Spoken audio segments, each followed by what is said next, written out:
Salut, c'est Lifal. Bienvenue sur cette deuxième vidéo de la chaîne. Donc du coup, on rentre dans le dur. On va voir ensemble, en tout cas, un des piliers de ce qu'on va voir sur cette chaîne, puisque je vais vous délivrer de la connaissance, c'est vrai, mais aussi il faut que, si vous voulez aller loin, il faut que je vous donne aussi des moyens et surtout pourquoi est-ce que c'est important de se former.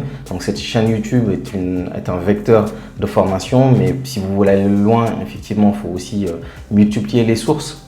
Donc c'était important qu'on voit ça. Saviez-vous que 85% des métiers qui existeront en 2030 n'existe pas aujourd'hui? Saviez-vous qu'aujourd'hui, on pouvait être au Sénégal tout en ayant un diplôme de Harvard? Ce sont pourtant des réalités, mais je me rends compte tous les jours que ce sont des choses que la plupart des gens ignorent, malheureusement. Et donc, du coup, cette vidéo est là pour rappeler ça et ainsi vous donner des outils pour pouvoir aller loin dans ce que vous voulez faire, puisqu'on l'a vu. Si 85% des métiers qui existeront d'ici 2030 n'existent pas encore, c'est qu'il y a un problème. C'est qu'aujourd'hui, ça veut dire que si vous ne faites pas ce qu'il faut pour vous former et aller jusqu'en 2030 parmi les 85% des métiers les plus demandés ou les métiers qui existeront tout simplement, bon soit votre métier disparaîtra et vous serez au chômage si vous travaillez ou votre entreprise va disparaître, soit le métier sera réinventé et vous allez avoir du mal à vous adapter.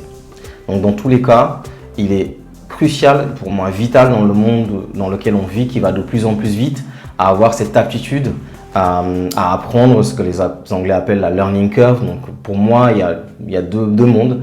Le monde des gens qui ont une learning curve assez rapide, donc qui apprennent rapidement, et les autres. Donc ceux qui apprennent rapidement s'adaptent au monde. Ceux qui n'apprennent pas et qui n'ont pas développé cette capacité à acquérir de nouvelles compétences tout le temps, finalement, c'est un style de vie, c'est un mode de vie. Ceux-là vont être perdus, à mon avis, en 2030 et même au-delà. Peut-être même avant. L'autre problème, c'est que aussi, ceux qui me connaissent le savent et ça me tient à cœur, c'est qu'il y a des gens qui souhaitent se former et qui sont au Sénégal, par exemple, puisque cette chaîne aussi, elle est faite pour créer un pont. J'en avais parlé lors de la première vidéo. Comment on crée un pont si ce n'est que donner à des gens qui n'ont pas les moyens de se former, comment se former. Donc les moyens qu'on va voir la plupart du temps dans cette vidéo à 90% sont gratuites, totalement gratuites. Donc du coup, vous pouvez vous former gratuitement en étant en Afrique et avoir des métiers qui comptent ou être parmi les métiers qui comptent d'ici 2030 et même au-delà. Donc ça me tient à cœur, des gens qui ont arrêté les études en CM2 parce qu'ils ont vécu un drame familial qui a fait qu'ils ont été obligés d'abandonner leurs études et de se mettre du coup à travailler pour subvenir à leurs besoins, pour manger tout simplement. Donc c'est aussi un moyen pour redonner à ces gens-là une solution, des solutions en tout cas pour faire partie de cette élite du coup qui va compter parce que c'est quelque chose d'important. D'autres personnes veulent se former, beaucoup, j'en connais, qui ont déjà un travail, qui ont déjà un certain statut, beaucoup d'amis autour de moi, ils me disent « mais moi là, toi t'es gentil, Lifal, mais là, moi, je n'arrive pas à trouver le temps de me former avec la famille, avec le travail, voilà, j'ai pas de temps à moi, donc du coup, je n'arrive pas à me former, je sais pas comment faire. » Donc cette vidéo va aussi répondre à ces personnes. La vidéo va se répartir en deux parties. Donc, première partie, on va voir ensemble les 7 méthodes les plus efficaces pour se former, en tout cas à mon humble avis. La deuxième partie, on va vraiment voir le cœur du sujet, donc comment faire pour se former sans s'en rendre compte. Donc, quelles sont les 7 méthodes les plus efficaces pour se former aujourd'hui à mon humble avis? Donc la première méthode, c'est l'expérience vicariance. N'ayez pas peur, c'est un mot compliqué pour dire quelque chose d'assez simple. Finalement, dans vicariante, il y a vie. Donc c'est juste vivre la vie de quelqu'un pour s'approprier de son expérience et l'expérience en montrer. Donc c'est de la science, c'est pas moi qui le dis. Vous tapez expérience vicariante, il y a plein de vidéos sur le sujet, il y a plein de sites internet qui en parlent. Et donc du coup, si vous voulez être Steve Jobs, donc faut vivre 3 mois avec Steve Jobs. Donc ça c'est plus possible, mais en tout cas Bill Gates est toujours là. Si vous voulez être Bill Gates, allez vivre 3 mois avec Bill Gates, 6 mois, 9 mois, 1 an avec lui et faites ce qu'il fait tous les jours. Et en fait, à la fin de ce temps-là, finalement, vous êtes Bill Gates tout simplement, vous êtes Steve Jobs. Donc, à une moindre échelle, si vous avez un ami, par exemple, qui excelle dans une discipline que vous voulez maîtriser, par exemple, il est très fort dans la négociation, faut essayer de faire 1 mois, 2 mois avec lui. Donc, il faut vraiment voir comment il processe et comment il fonctionne. Donc, du coup, c'est, à mon sens, une des méthodes les plus efficaces pour se former. Donc, du coup, c'est du mentorat, tout simplement. Si vous avez un mentor aussi, ça fonctionne. Donc, deuxième méthode pour se former, donc Kindle. Alors, je l'ai ici, c'est cette petite chose-là qui s'appelle Kindle. Donc du coup, ça a été fait par Amazon et finalement, dans ce petit Kindle, on peut mettre en fait 3000 livres. Donc si on n'a pas le Kindle, l'autre solution c'est quoi? C'est, comme vous le savez, mon gros livre de Principles de Ray Dalio, d'ailleurs excellent livre que je recommande au passage. Du coup, je reviens à mon Kindle, donc on peut avoir jusqu'à 3000 livres. Ce que je me suis rendu compte, c'est que j'adorais lire ce Kindle. Depuis que je l'utilise, je lis beaucoup plus. Comme vous, je pense que quand j'en parle autour de moi, la plupart des gens n'aiment pas lire, donc ils se demandent, moi, j'aime pas trop lire parce que les livres, quand on dort par exemple, avant de se coucher, on a un livre, c'est assez gros, par exemple un livre comme ça de Ray Dalio, pour le lire le soir, c'est assez compliqué, c'est assez volumineux. Donc du coup, sur un Kindle, c'est assez simple finalement, on peut le tenir d'une main et puis faire défiler. Et surtout, ce qui est très intéressant dans le Kindle, et c'est pour ça que je vous en parle, beaucoup de gens me demandent, là et moi, j'aimerais bien apprendre l'anglais, je ne sais pas trop comment faire. Il y a une des méthodes les plus efficaces, c'est peut-être Netflix, mais en tout cas, sur le Kindle, ce que j'aime bien faire, c'est lire des livres en anglais. Et finalement, je les surligne. Et en surlignant le mot, il me donne la définition quand je la connais pas, le contexte et la traduction. Donc du coup, en restant sur mon Kindle, finalement, je gagne du temps. J'ai pas besoin d'aller taper et rechercher ce que le mot veut dire. Donc du coup, ça permet de gagner énormément de temps. Ça permet aussi de sauvegarder une partie de texte dont on veut se souvenir qui nous a marqué et donc du coup de le réutiliser plus tard. Et pour ceux qui ne veulent pas acheter ça, puisque je parlais de solutions gratuites, le livre ça s'achète à la demande. Il y a beaucoup de livres gratuits et sinon on peut l'installer aussi l'application Kindle sur son smartphone. Donc c'était la deuxième méthode. Troisième méthode, les MOOC. Donc MOOC, c'est l'acronyme de Massive Online Open Courses. En anglais, ça veut dire quoi? C'est une manière massive de se former en fait à des cours en ligne, tout simplement. Et donc du coup, je vais vous donner l'exemple de Coursera parce qu'il y en a beaucoup, mais Coursera c'est vraiment le leader. Il y a des milliers de formations qui sont gratuites et en général le principe il est assez simple. On installe soit l'application, soit sur son ordinateur. Donc on utilise Coursera et finalement, en général c'est deux options. Soit on suit le cours gratuitement et on n'a pas de certificat, soit il est payant et en général c'est entre 30 € et 50 €. On a un certificat à la fin, une fois qu'on a fait un petit examen, un petit QCM, on a le certificat comme quoi on a suivi la formation. Donc moi par exemple, qu'est-ce que j'ai appris sur Coursera, j'ai appris à négocier tout simplement parce que c'est quelque chose qui me tenait à cœur. En tout cas, j'ai suivi des cours sur ça. J'ai suivi des cours aussi sur la créativité, comment fonctionne le cerveau. Donc du coup, c'est quelque chose que j'utilise beaucoup au quotidien personnellement pour me former. J'adore Coursera en l'occurrence. Et il y a aussi le MOOC de Harvard puisque j'en parlais tout à l'heure qui s'appelle MyMOOC je crois. Vous tapez MOOC Harvard et vous l'aurez sur Google tout simplement. Donc ça c'est les MOOC. Quatrième façon de se former, donc les formations en ligne. C'est quelque chose que j'utilise beaucoup également, donc personnellement je l'ai utilisé pour me former en immobilier, pour me former sur tout ce qui est copywriting, on va en parler dans d'autres vidéos, en fait c'est l'art de vendre sans même ouvrir la bouche. Donc je pense que dit comme ça donne envie. C'est quelque chose que j'ai appris dans des formations en ligne. Donc c'est pas des MOOC, mais c'est quelque chose que on utilise souvent. Des formations qui sont en ligne. L'avantage c'est quoi? C'est que par exemple moi j'aime bien me former le matin très tôt. C'est une des premières choses que je fais le matin. Par exemple je me réveille à 5 h. À partir de 5h30 je commence à faire ma formation. Donc de 5h30 à 6h30 environ j'ai 1 heure où je me forme. Et ce qui est intéressant c'est que par exemple à un moment on est un peu fatigué le matin, on fait une pause. On va prendre un café, on revient et du coup on continue. Donc on peut prendre des notes en parallèle, donc il y a énormément d'avantages à faire des formations en ligne. Par exemple, je discute avec un ami qui est au Sénégal et qui me dit moi je voudrais bien me former. J'ai posé 2 ans ou 1 an de permission finalement pour aller me former, bon, bah, ces personnes, je lui dis pourquoi tu te prends la tête, regarde une formation en ligne qui peut t'intéresser, tu t'inscris et du coup tu commences à la suivre tout simplement et tu vas à ton rythme. Donc si tu bosses les week-ends ou le matin, peu importe, donc du coup ça peut s'adapter, des moments où tu n'es pas motivé, etc. Et surtout si tu ne comprends pas, c'est bête mais tu peux revenir en arrière. Moi c'est ce que j'adore dans les formations en ligne, c'est quelque chose que j'utilise beaucoup. Cinquième méthode efficace pour se former, c'est YouTube.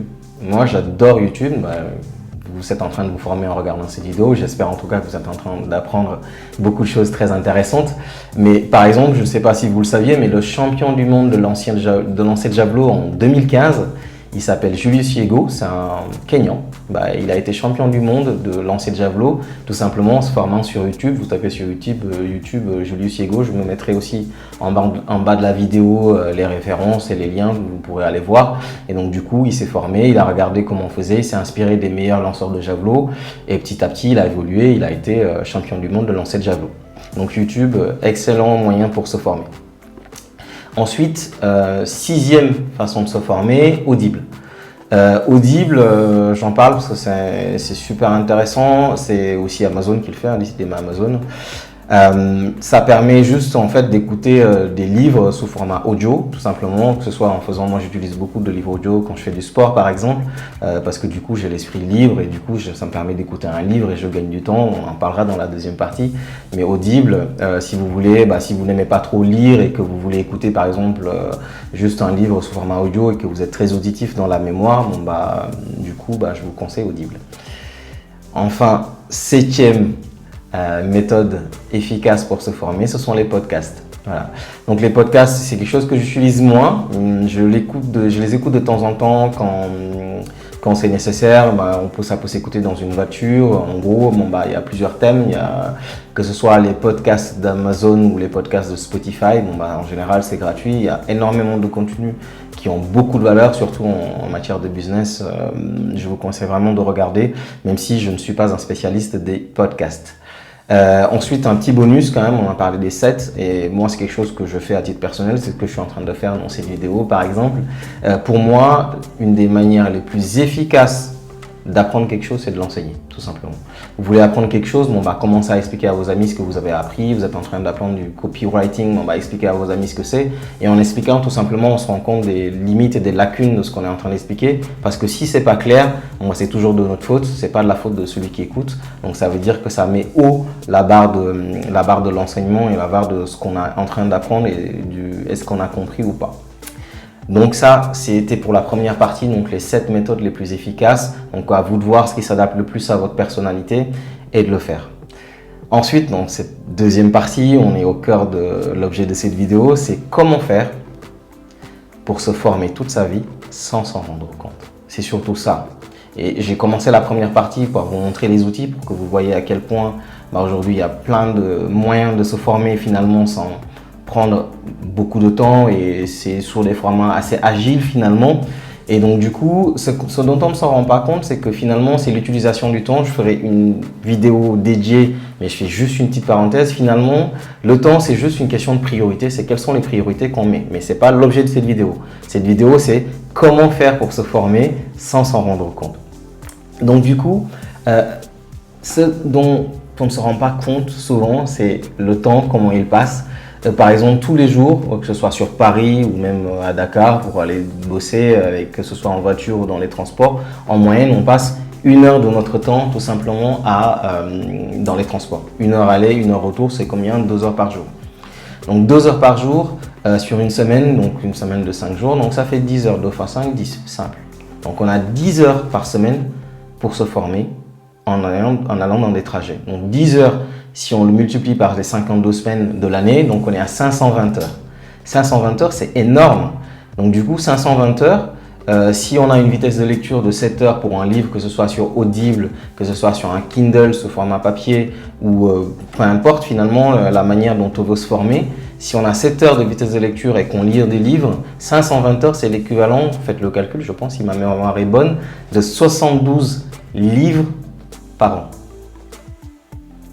Donc pour mes amis qui ont du mal à lire un livre aujourd'hui, juste en lisant un livre dans votre trajet et du coup ça vous occupe, et au lieu de répondre à des messages WhatsApp qui aujourd'hui n'ont pas réellement beaucoup de valeur sur ce que vous faites ou en tout cas sur là où vous voulez aller dans vos objectifs s'ils sont ambitieux.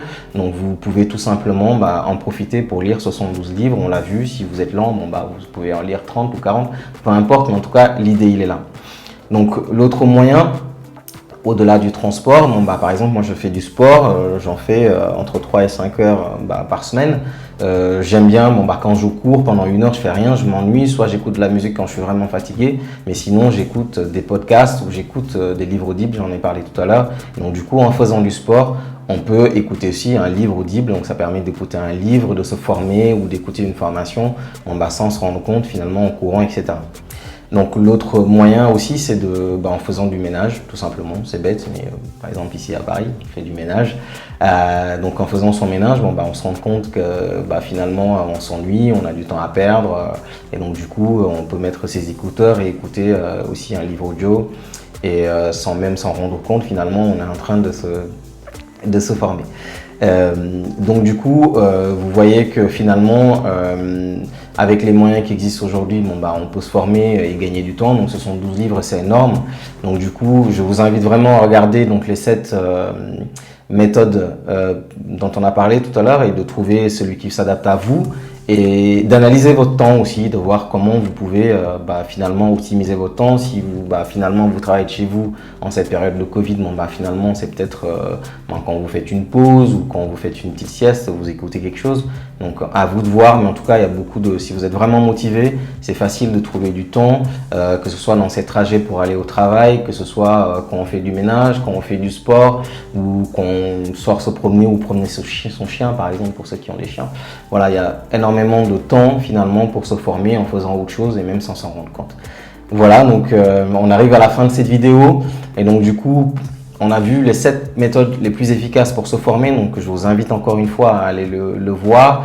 On a vu que 85% des métiers qui n'existent pas aujourd'hui vont être créés d'ici 2030, qui n'existent pas encore. Donc si vous voulez faire partie des rares personnes qui auront ces compétences-là à ce moment-là, et gagner de gros salaires ou avoir des entreprises qui comptent, c'est maintenant qu'il faut s'y mettre, et un petit peu tous les jours. Finalement c'est une question d'habitude, d'ailleurs je ferai une vidéo là-dessus. Donc du coup merci d'avoir tenu jusqu'au bout sur cette vidéo qui a été un peu plus longue que d'habitude. Donc du coup merci d'être là, n'hésitez pas à vous abonner, à faire vos commentaires si vous avez d'autres méthodes, s'il y a des choses qui n'ont pas été claires sur cette vidéo, n'hésitez pas à faire des retours, je suis là pour répondre et ce sera avec beaucoup de plaisir. En tout cas merci et à bientôt, à la prochaine vidéo. Ciao ciao.